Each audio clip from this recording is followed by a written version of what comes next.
Tahar Benjeloun, bonjour, vous êtes l'invité de La Galerne pour votre nouveau roman paru aux éditions Gallimard, Le bonheur conjugal. Le bonheur conjugal dont il est question dans votre livre est de courte durée, parce que le mariage devient vite un enfer. Est-ce que pour vous, finalement, le bonheur conjugal est une illusion ? Donc, pour m'en sortir, je vais citer Tchekhov qui disait « Si vous craignez la solitude, ne vous mariez pas ». Alors, cette vérité, mon personnage va le découvrir un peu tard.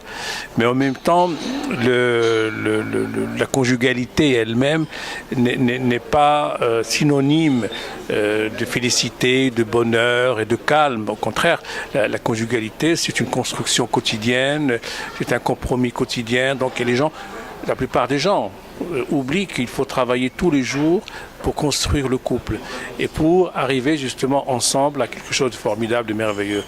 Et or, se marier et se reposer sur ses lauriers, ça aboutit à mon bouquin, Le bonheur conjugal, c'est-à-dire l'absence de bonheur conjugal. Votre roman s'articule en deux parties. Dans la première, qui s'appelle L'homme qui aimait trop les femmes, c'est le mari qui a la parole. Et cet homme, que vous appelez le peintre, est un artiste au sommet de sa gloire, fauché par un accident vasculaire, qui, pour échapper à sa dépression, raconte secrètement dans un livre le désastre de son couple. Est-ce qu'il était nécessaire pour le romancier que vous êtes de le briser ainsi ?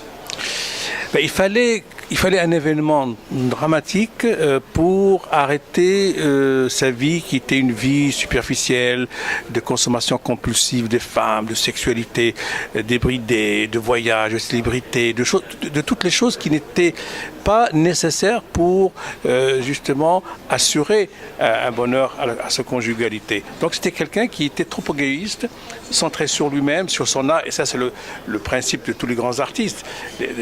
Quand on lit les biographies des grands artistes, on aime leurs œuvres, mais leur vie est souvent misérable et médiocre. Donc lui, c'était un grand artiste, mais en même temps, il n'avait pas le temps de s'occuper des autres. Il ne s'occupait que de lui-même.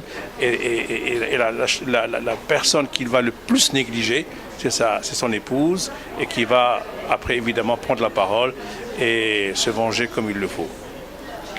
Dans la seconde partie, c'est sa femme, puisque c'est ainsi qu'il la nomme, qui raconte sa version des faits. Son mari était dans la toute-puissance et elle, c'est une femme qui ne lâche rien. Vous avez voulu au moins qu'il y ait cet équilibre entre deux. C'était important pour l'équilibre du récit et la narration ? En tout cas, l'idée importante pour moi, c'était qu'il y ait les deux versions d'une même histoire. Mais vous remarquez que la version de la femme tient en peu de pages, enfin disons le tiers du livre, et lui il a 2 tiers. Ça fait partie un peu de sa mégalomanie à lui, et qu'elle n'avait pas de temps à perdre, elle disait les choses brutalement, directement, elle ne faisait pas des phrases jolies comme ça pour faire passer la pilule, elle allait droit au but, il faut pas un rapport de police.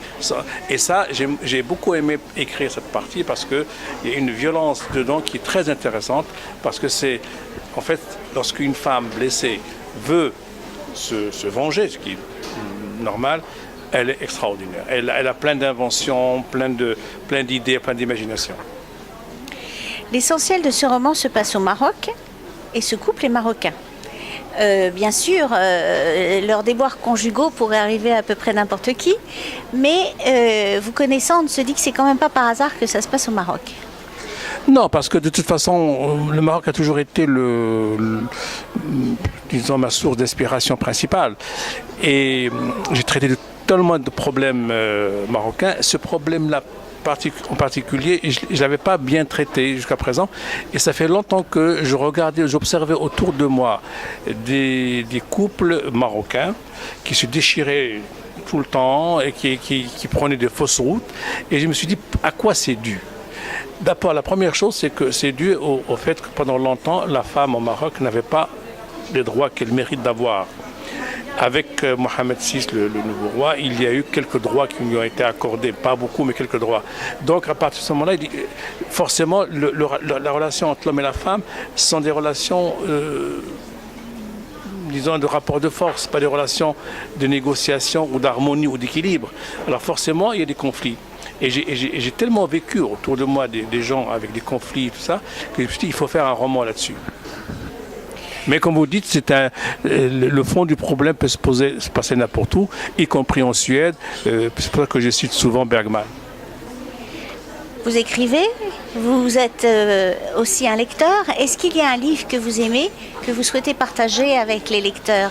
Il y a beaucoup de livres que j'aimerais partager avec beaucoup de lecteurs. Malheureusement, pour le moment, je ne peux citer qu'un seul, que je suis en train de lire et je suis fasciné par cette écriture. C'est le dernier livre de Salman Rushdie, qui est son autobiographie, qui s'appelle Joseph Anton, c'est-à-dire Joseph Conrad, et puis Anton Tchekhov, qui sont les deux grands écrivains que Salman Rushdie admire beaucoup. Mais dans ce roman, parce qu'il l'a fait comme une sorte de roman. Parce que le personnage principal, il ne dit pas je, il dit il, et il le met en scène, et on comprend très bien comment il a vécu ces années de clandestinité, ces années de malheur, et en même temps d'espoir.